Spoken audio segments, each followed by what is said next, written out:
বন্যা কবলিত এলাকা থেকে পানি নামছে ধীর গতিতে, স্পষ্ট হচ্ছে ক্ষতিগ্রস্ত এলাকাগুলোর ক্ষতচিহ্ন।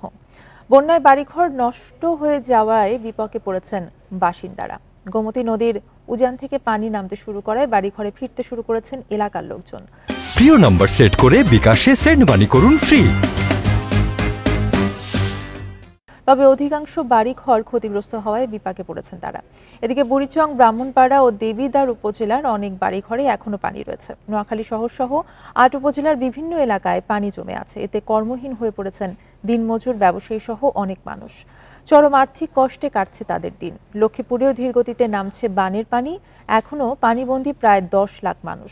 দেখা দিয়েছে খাবার ও বিশুদ্ধ পানির সংকট।